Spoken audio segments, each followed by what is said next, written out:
Cristiano Ronaldo will be 41 years old at this World Cup. His body is 28, not metaphorically, not according to his agent, not according to a headline trying to sell you something. According to the biological data that his own performance monitoring system published in November 2025, heart rate variability, recovery speed, cellular output under pressure.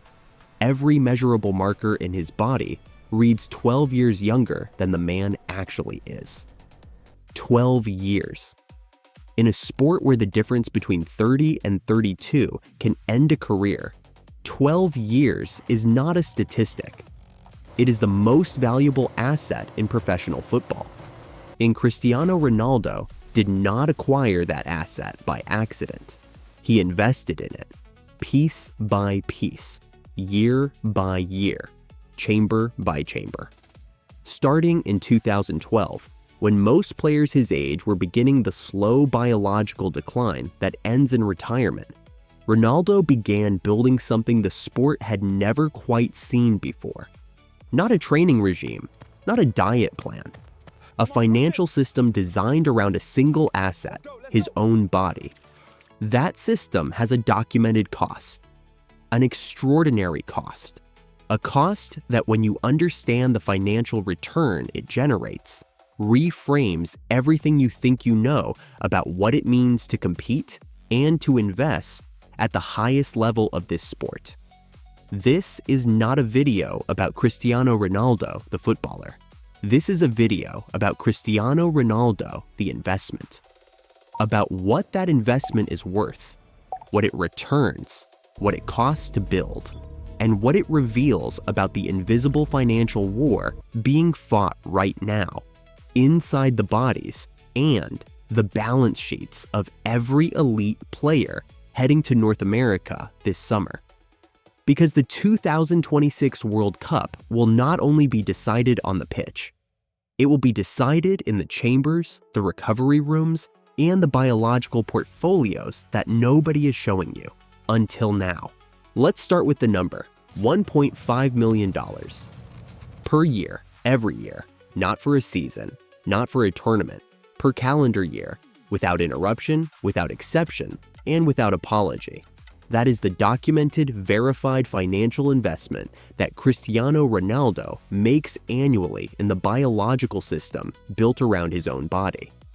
Sports finance analysts and medical industry sources have tracked his spending across physiotherapists, nutritionists, cryotherapy equipment, sleep technology, performance monitoring, and recovery infrastructure for over a decade.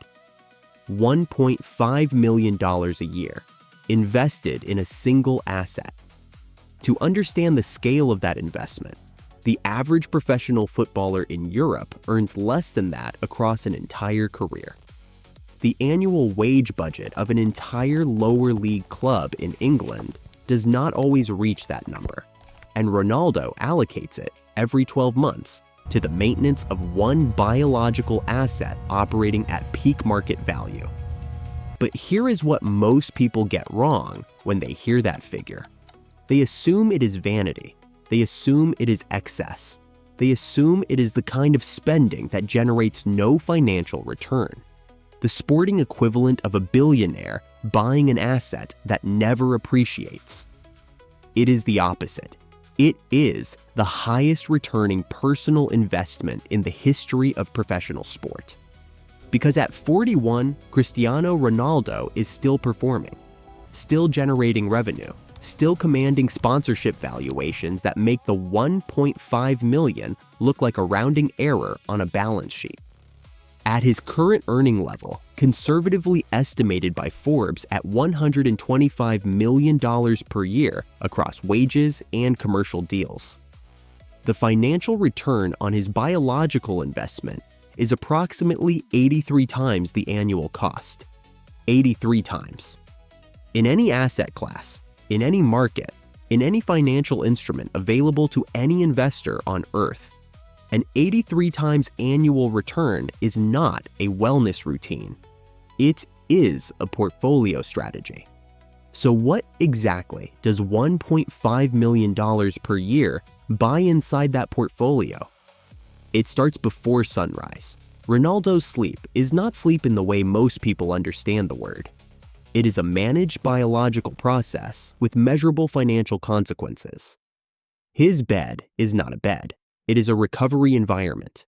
The mattress, the temperature, the light levels, the sound environment, every variable is controlled with the same precision that a fund manager applies to risk exposure before a major market event.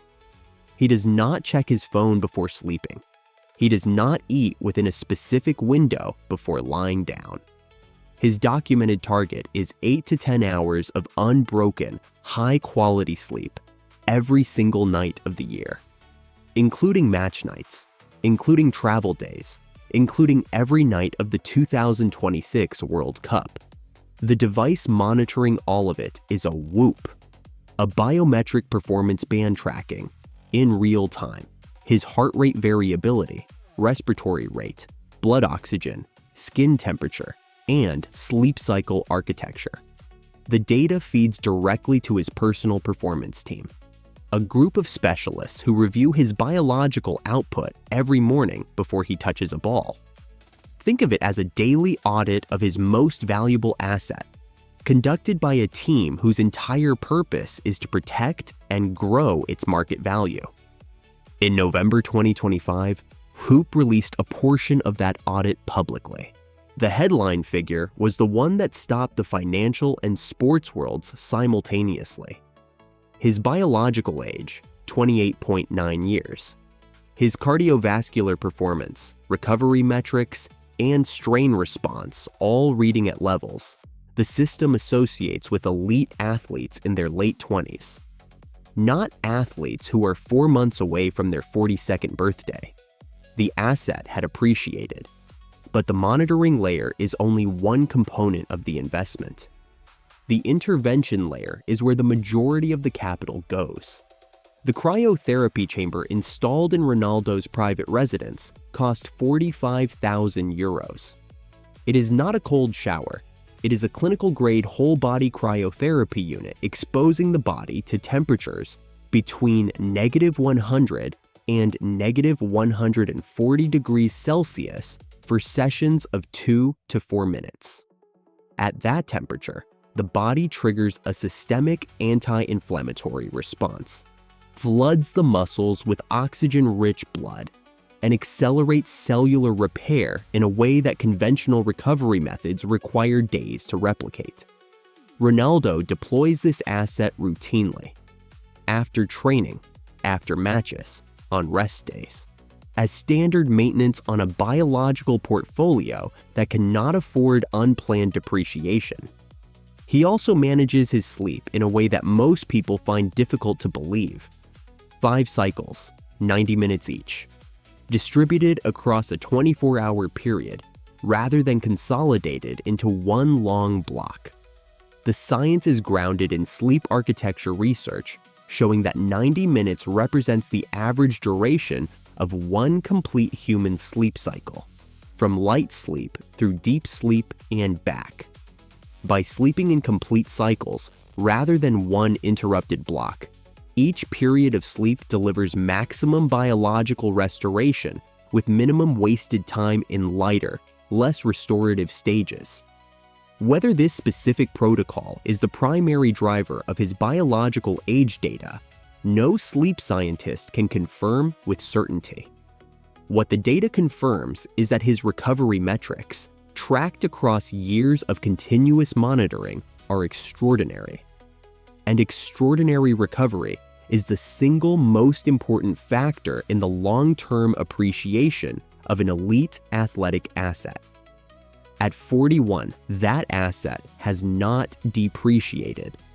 It is heading to the 2026 World Cup at peak valuation. Ronaldo is not the only one running this strategy. He is simply the most visible case study, the one with the longest track record, the one whose financial returns on biological investment are most thoroughly documented. But across the elite tier of the sport, heading to the 2026 World Cup, the same investment thesis is being adopted, refined, and, in some cases, taken further than Ronaldo himself has gone. The second most documented portfolio at this tournament belongs to a 25-year-old. His name is Erling Haaland. And if Ronaldo represents what 16 years of compounding biological investment looks like at maturity, Haaland represents something that financial analysts would immediately recognize as the more aggressive position. He is not investing to recover lost ground. He is not protecting an aging asset from depreciation. At 25, at the precise moment of natural biological peak, Haaland is front-loading capital into a system that will not deliver its maximum return for another decade. In investment terms, he is buying at the lowest possible price. Start with the primary asset in his recovery portfolio. Installed in his private residence in Chester, England, Haaland's cryotherapy unit cost £50,000. Not a cold pool, not an ice bath. A clinical-grade whole-body cryotherapy system of the same class deployed by Ronaldo, dropping the body to temperatures that conventional recovery cannot reach, compressing days of natural biological repair into hours.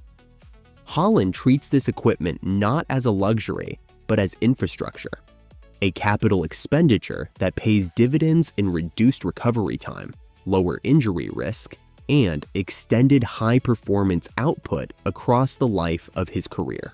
The light therapy bed beside it represents an additional £15,000 of invested capital. Red light therapy operates at the mitochondrial level, the cellular energy factories that power every explosive movement on a football pitch. Specific wavelengths of red and near-infrared light penetrate muscle tissue and stimulate mitochondrial function, improving the speed and efficiency with which cells generate energy for subsequent physical efforts. For a striker whose entire market value is built on explosive acceleration and repeated sprint capacity, the marginal performance gains from that cellular optimization are not theoretical. They are measurable, and measurable gains have measurable financial value. Then there is the lowest cost, highest return component of his entire portfolio. He goes to bed at 10 o'clock every night, regardless of schedule, regardless of what his teammates are doing, regardless of the adrenaline that most elite players report makes sleep difficult in the hours after a match. Before he sleeps, he puts on glasses, specific lenses engineered to block the blue wavelength of light emitted by screens and artificial lighting, the wavelength that suppresses melatonin production and signals to the brain that sleep is not yet appropriate. By eliminating that signal in the hours before bed, Haaland arrives at 10 o'clock with a brain already primed for deep, restorative sleep rather than one still unwinding from screen exposure. The cost of those glasses, approximately £30. That detail is the most important financial lesson in this entire video, because the narrative around elite biological investment tends to focus on the expensive interventions, the chambers, the beds, the monitoring technology, while consistently missing the point that the most powerful variable is not capital expenditure. It is execution discipline. The £50,000 chamber delivers zero return if the athlete uses it twice a month. The £15,000 light bed is a depreciating asset sitting unused if the player stayed up until 1 in the morning. The system only generates returns when every component is deployed every day without exception. What separates Haaland from the majority of players with access to similar resources is not the size of his investment. It is the consistency of his execution. Norway qualified for the 2026 World Cup, placed in Group 1 alongside France and Senegal. Haaland arrives at this tournament not as the mature product of a long investment cycle, the way Ronaldo does, but as the opening entry in one. At 25, with the infrastructure already capitalized and the execution discipline already demonstrated, the question being asked inside the sports science and financial analytics community is not whether Haaland will still be performing at 35. It is what the compounded return on his biological portfolio will look like when he gets there. Ronaldo has his portfolio. Haaland has his portfolio. But the financial arms race of biological preparation at the 2026 World Cup does not live only inside individual contracts and personal investment strategies. It lives inside national budgets. 44 official training facilities across 16 host cities in 3 countries, selected by FIFA from over 200 candidate sites, evaluated not just on pitch quality, but on the sophistication of their recovery infrastructure and the financial commitment each nation was willing to make before a single competitive minute was played. What FIFA found when they assessed those sites was not a talent gap between the best and worst prepared nations. It was a capital gap. Start with Belgium. Belgium's official base camp is the Starfire Sports Complex in Seattle, Washington. On paper, a training ground, grass pitches, a gym, changing rooms, the standard fixed assets of professional football preparation. But inside Starfire, alongside the pitches and the weights, there is a cryotherapy chamber, a clinical-grade unit of the same asset class that Ronaldo and Haaland have installed in their private residences, now available as shared infrastructure to every player in the Belgian squad, every day, for the full duration of the tournament. There is a sauna, there is an ice bath, there is a contrast therapy pool designed for the specific recovery protocol that sports physiologists have been refining and monetizing for a decade. The entire recovery wing was audited and verified by FIFA's official site assessment team before the draw. Belgium did not select Starfire because it had the best grass. They selected it because it offered the highest return on recovery investment per player per day. Now look at Argentina. Argentina's base camp is the Compass Minerals National Performance Center in Kansas City, Missouri. Inside the Performance Center, dedicated restrooms have been installed with controlled circadian lighting systems, a capital investment designed to manage the players' biological clocks across time zones.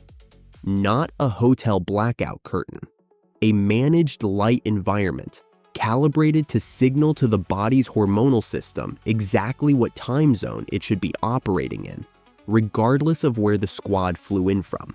That distinction has a measurable financial consequence. The 2026 tournament spans 3 countries across multiple time zones. A squad flying from Vancouver to Miami between rounds is crossing time zones, disrupting the hormonal cycles that govern cortisol, testosterone, and melatonin production, the biological inputs that determine recovery speed, physical output, and injury resistance. For a squad without circadian management infrastructure, that disruption compounds as a liability across every subsequent match.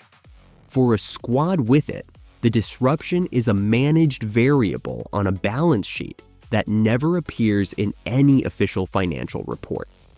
Argentina capitalized that variable before the tournament began. Then there is Brazil.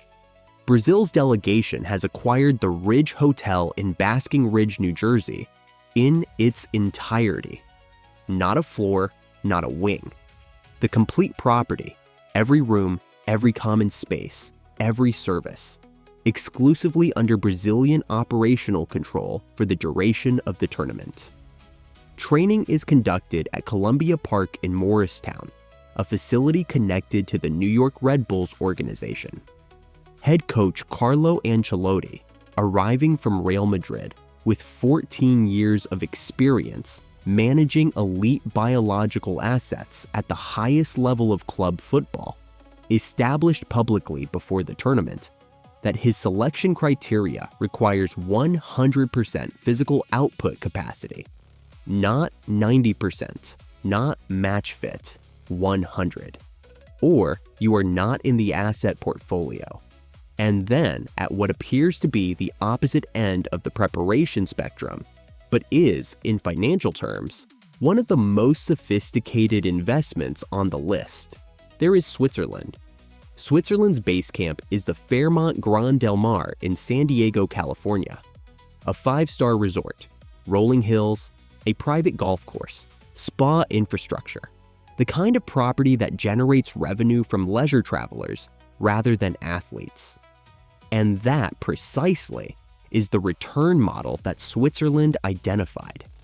Because sports physiology research has documented the measurable impact of environmental quality on cortisol suppression. Lower cortisol accelerates muscle repair. Faster muscle repair increases available physical output in subsequent matches. The financial return on environmental recovery investment is real, documented, and significantly undervalued by the majority of national federations that continue to prioritize budget minimization over biological optimization. Switzerland did not book a luxury resort. They made a high-return investment in cortisol management. Here is the liability that no recovery portfolio, no national budget allocation, and no 5-star resort can fully hedge against. Time. The 2026 World Cup will feature 48 teams, 104 matches, played across 39 days, in 16 cities, spanning 3 countries across multiple time zones, and altitude gradients that range from sea level in Miami to over 2,000 meters in Mexico City. It is, by every measurable biological and financial standard, the highest risk tournament in the history of the sport. And the players arriving at it are already carrying the largest accumulated physical liability in the history of professional football. By the time the tournament begins in June, most elite players will have completed 40 to 50 competitive matches for their clubs since August. Their muscles will have absorbed somewhere between 2,000 and 3,000 minutes of high-intensity physical output. Their soft tissue, the tendons, the ligaments, the connective structures that represent the highest value and most injury-prone components of an athletic asset, will be operating at a level of accumulated biological debt that sports physiologists identify as a critical risk threshold. This is not speculation. This is the most expensive liability in professional sport.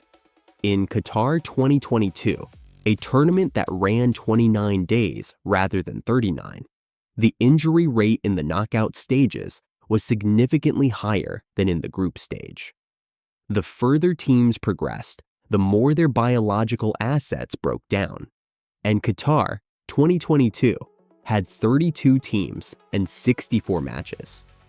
The 2026 tournament carries 50% more matches, 10 additional days of physical output, and players arriving with longer club seasons already logged against their biological balance sheets. The depreciation curve accelerates from day 1, 72 hours. That is the documented minimum recovery window that sports science identifies as necessary for full biological restoration after a high-intensity competitive match. 72 hours for inflammatory markers to return to baseline, for glycogen stores to fully replenish, for the nervous system to reset from the output demands of 90 minutes of elite competition. The 2026 World Cup does not always pay that dividend. In the group stage, some fixtures are separated by as few as 96 hours. That sounds like sufficient capital until you account for the full cost structure. A squad playing in Vancouver on a Tuesday and in Los Angeles on a Saturday has 96 hours between kickoffs. But embedded in those 96 hours is a flight, a time zone adjustment, an arrival protocol, a fitness assessment session, a tactical preparation unit, a pre-match preparation day, and a match day itself. By the time the whistle blows in Los Angeles, the effective recovery window the body has actually been able to monetize is closer to 48 hours than 72. For a player without a sophisticated recovery portfolio, that 48-hour window represents a net biological deficit. The kind of deficit that, compounded across 4 group stage matches and a potential knockout run, transforms a peak asset into a depreciated one before the tournament is even half over. For a player with one, the deficit is smaller. The portfolio performs better under the same market conditions. The biological asset retains more of its peak value across more matches.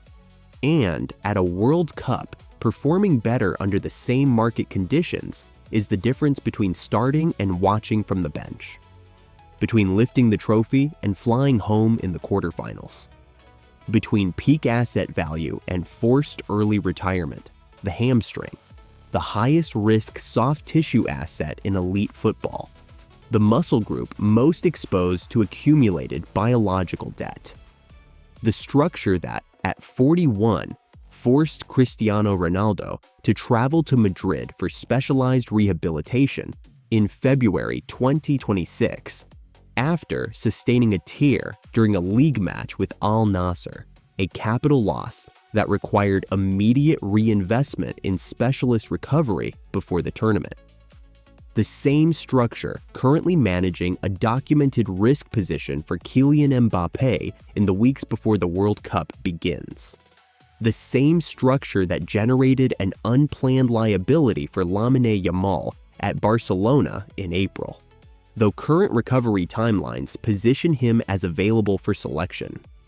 The hamstring is not a coincidence. It is the most common point of biological asset failure in the history of the sport. And it is the structure that every recovery portfolio in this tournament was ultimately designed to protect. Because when that structure fails, the financial consequences extend far beyond the match it ends. They extend into transfer valuations, sponsorship contracts, insurance claims, and the long-term market value of an asset that the sport had priced on the assumption of continued availability. At the 2026 World Cup, availability is the most valuable. Every investment strategy we have described so far operates on the same fundamental financial logic. You deploy capital into biological recovery. You monitor the return. You adjust the allocation based on what the data tells you. You repeat. It is a reinvestment cycle that Ronaldo has been running for 16 years, that Haaland started before his asset required it, and that the best capitalized nations at the 2026 World Cup have built into the fixed infrastructure of their base camp portfolios. But every reinvestment cycle has a ceiling, because every strategy described so far is retrospective. It tells you what happened to the asset yesterday. It tells you how efficiently it recovered last night. It tells you whether the inflammatory markers from Tuesday's match have returned to baseline by Thursday morning. What it cannot price, model, or predict is forward risk. What the asset is about to do, where the next liability is going to materialize. Which component of the biological portfolio is approaching a failure threshold before it actually fails? That kind of forward risk modeling, standard practice in every serious financial market on Earth, was, until very recently, simply not available in elite sport. Then a new asset class entered the market. It is called the digital twin, and it is, without qualification, the highest value technological investment in elite athletic preparation of the last decade, possibly of the last generation. A digital twin is a complete real-time digital replica of an individual athlete's biological system, not a population model, not a statistical approximation built from aggregate data. A proprietary model of this specific asset, built from the continuous data stream generated by wearable monitoring devices, imaging technology, GPS tracking systems, force plates, and laboratory analysis of blood and hormonal markers. Every measurable data point about the physical state of a specific athlete is fed continuously into a computational model that learns through machine learning architecture how that specific biological asset responds to every variable in its operating environment. Training load, sleep quality, nutritional intake, travel distance, altitude differential, temperature gradient, match intensity metrics, recovery window duration. The model learns, and as it learns, it becomes capable of something no human physiotherapist, regardless of experience, can reliably deliver alone. It predicts future liability before it materializes. Feed the digital twin the training load from Monday, the sleep data from Monday night, the match intensity from Tuesday, the travel variables from Wednesday, and the training allocation from Thursday, and the model will return, with documented predictive accuracy, the probability of a soft tissue liability event for that specific asset in the match on Saturday. Not for athletes in general, not for players of that position or age bracket. For that asset, on that Saturday, under those precise market conditions. Elite sport organizations that have deployed this technology report liability reduction rates of between 20 and 40% across squad populations. A reduction of nearly half the unplanned biological losses that would otherwise be charged against the squad's operational budget across a full season. Achieved not by changing what players do on the pitch, but by changing how their recovery capital is allocated in the hours and days around it. Guided by a predictive model that prices accumulated physical risk before the body itself generates a loss event. The financial return on that liability reduction is not theoretical. It is the most quantifiable ROI in professional sport. The infrastructure required to build and maintain a meaningful digital twin across a full squad. The sensor network, the data pipeline, the computational capacity, the machine learning systems, and the specialist staff required to translate model outputs into actionable recovery decisions, represents an annual capital commitment in the millions of dollars for a serious institutional implementation. And at the 2026 World Cup, the nations that have made that capital commitment are not the same as the nations that have not. This is the investment gap that no broadcast will show you. Because on the pitch, every squad looks roughly equivalent. The same 90 minutes governed by the same rules. The broadcast does not show you the predictive risk model running on a laptop behind the bench. It does not show you whether the coaching staff received a forward liability assessment for every player at 6 o'clock that morning. It does not show you whether the substitution in the 65th minute was a tactical decision or a risk management decision. It does not show you the difference between a squad managing risk and a squad absorbing it. But that difference is real. It is priced into every match. And across 39 days and 104 fixtures, the compounding effect of that difference will become visible in a way that no previous tournament has been long enough to fully expose. Cristiano Ronaldo has understood this financial logic better than anyone in the history of the sport. He has been operating his own version of predictive biological risk management for 16 years. Not with machine learning architecture, with a personal team of human specialists who have collectively built something that functions like a proprietary digital twin, a human capital investment that approximates, through years of accumulated observation and iterative adjustment, what the technology now executes automatically. That human capital investment costs $1.5 million per year. The institutional technology that does the same thing for an entire squad costs more. There is a market event that will happen at the 2026 World Cup that no amount of capital, no recovery portfolio, no digital twin, and no biological investment strategy can guarantee will happen again. It is the match where Cristiano Ronaldo and Lionel Messi share a World Cup for the 6th and final time. Ronaldo will be 41. Messi will be 39.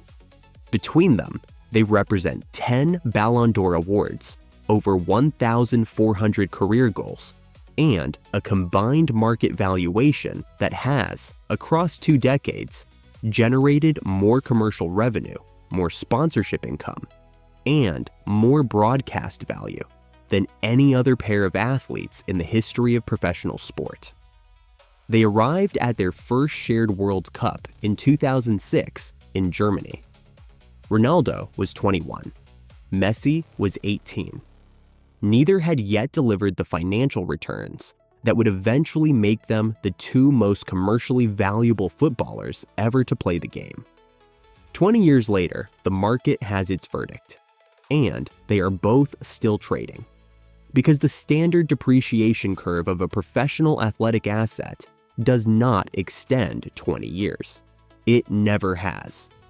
The average elite career reaches terminal value somewhere between 32 and 35, when the body's capacity to generate consistent high-performance output begins declining faster than any investment in recovery can compensate. By 38, the overwhelming majority of assets that reach the highest tier of the sport have been retired from active competition. By 40, the number still generating value at international level is, by historical standards, effectively 0. Ronaldo is 41. Messi is 39. The market has no established valuation framework for what they are doing. Part of the explanation is genetic. Both were born with biological profiles that represent statistically rare starting capital.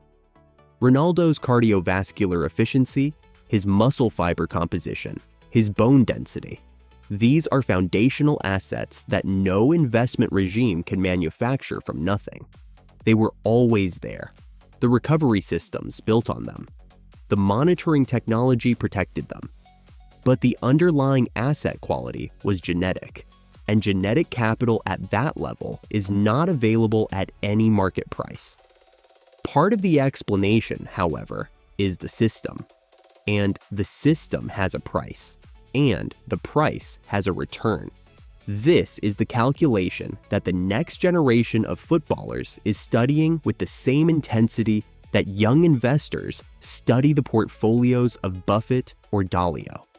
Because Ronaldo and Messi have produced across 2 decades of documented performance data, the clearest empirical evidence available that the right combination of foundational genetic capital and systematic biological investment can extend the productive lifespan of an elite athletic asset by 5 to 8 years, beyond what the historical depreciation model predicted.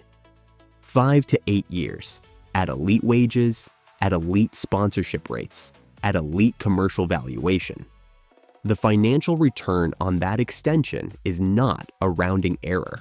At Ronaldo's current earning level, conservatively estimated by Forbes at $125 million per year across wages and commercial contracts, each additional year of elite performance that his biological investment portfolio purchases represents a gross revenue generation of $125 million. Against an annual portfolio management cost of $1.5 million. That is a gross return multiple of approximately 83 times invested capital in any financial market, in any asset class. An 83 times annual return on invested capital is not a wellness strategy. It is the most successful personal investment thesis in the history of professional sport. And it is reshaping the capital allocation decisions of an entire generation of elite athletes. Erling Haaland started his biological investment portfolio at 25, not because his asset required intervention yet, but because he understood the compounding logic. Every year of systematic biological management deployed now is a year of productive asset life extended at the other end. At his projected peak commercial valuation, each additional year of elite performance that his portfolio eventually delivers will generate returns that dwarf the cumulative capital cost of every chamber, every light therapy bed, every monitoring device, and every specialist he has ever employed. He is not managing a recovery routine. He is running a 30-year return model on his own body. But here, at the 2026 World Cup, the investment horizon becomes irrelevant to the immediate market reality. What North America is about to witness is not the opening entry of a long-term portfolio. It is the final dividend payment on the longest sustained biological investment in the history of professional football. Luka Modric will be 41.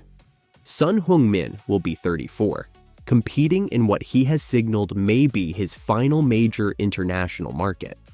Mohamed Salah will be 34, carrying the valuation expectations of a national identity into the largest commercial stage in the sport.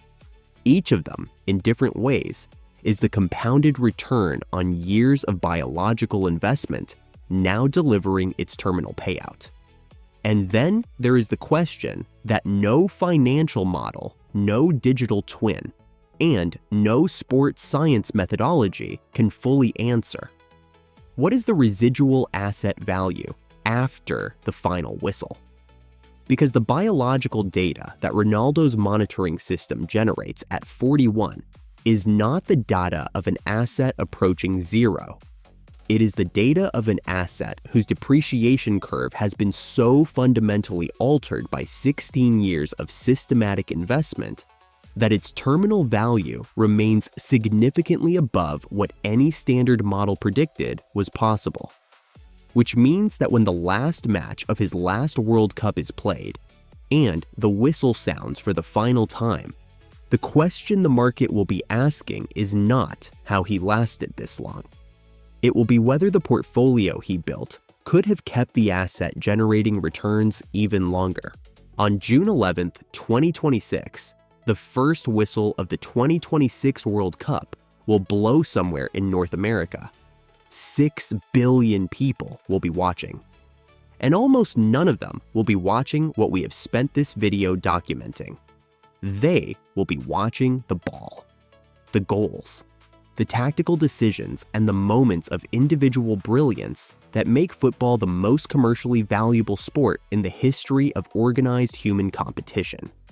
They will be watching the surface of a market that generates $13 billion in revenue across a single tournament cycle and distributes $871 million in prize capital to the 48 competing nations. They will be watching the return, not the investment, but underneath the surface, in the chambers and the recovery rooms and the data centers and the biological management infrastructure of 44 training facilities across 3 countries. Something else will be generating value simultaneously. Something that began years before the first ball was kicked in qualifying.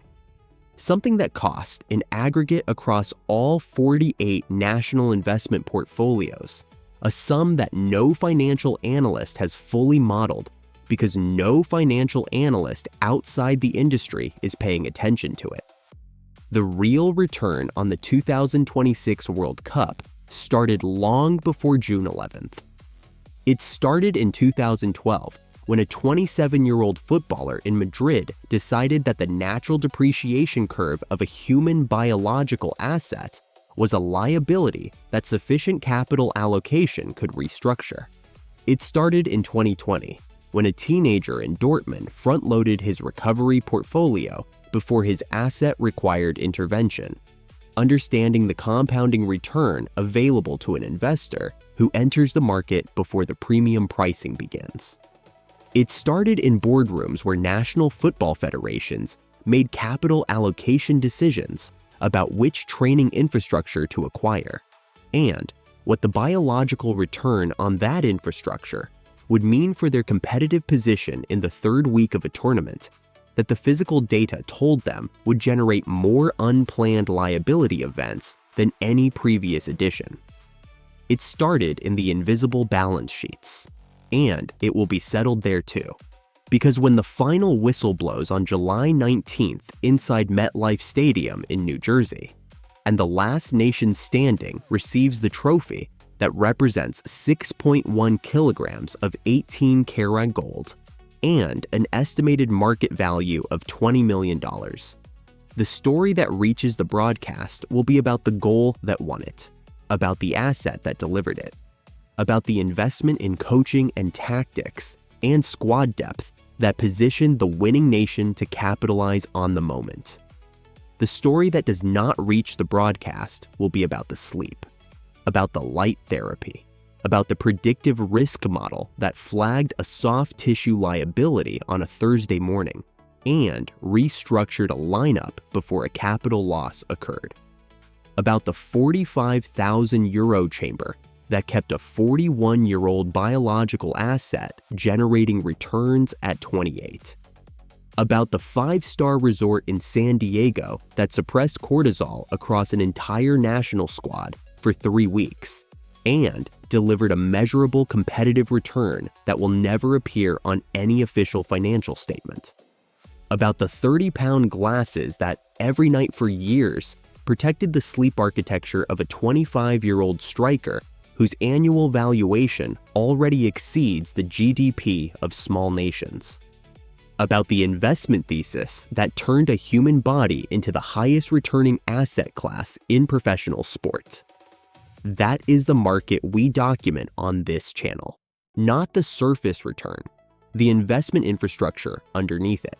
And the investment infrastructure underneath the 2026 World Cup is only one sector of a much larger economy that most people will never see. An economy built around the bodies, the assets, the contracts, and the invisible capital flows of the people who compete at the highest levels of the most financially valuable sport on Earth. We have spent this video inside the recovery portfolios. In the next one, we are going to step outside them and look at the financial machine that determines what these biological assets are actually worth on the open market. The transfer economy, the contract structures, the performance clauses and release fees buried inside those contracts that nobody discusses publicly. The valuation models that price a biological asset at different rates, depending on whether its monitoring data reads 28 or 41. The agents, the lawyers, and the financial intermediaries who negotiate those numbers in offices that operate above any public market. Because in the economy we are documenting, the body is not just an athletic instrument. It is a depreciating asset that the smartest capital in professional sport is spending extraordinary sums to stop from depreciating. And the valuation of that asset at the 2026 World Cup is about to be determined by the most demanding market test in the history of the game. If this is the kind of financial and human story you want to keep seeing, subscribing is the highest return action you can take right now. Not because we need the number, because the algorithm needs to understand that this market has an audience. The more of you watching, the more of this economy we can access together. The more capital flows we can trace, the more invisible balance sheets we can open, the more rooms most people never see we can walk you through. We will see you in the transfer market.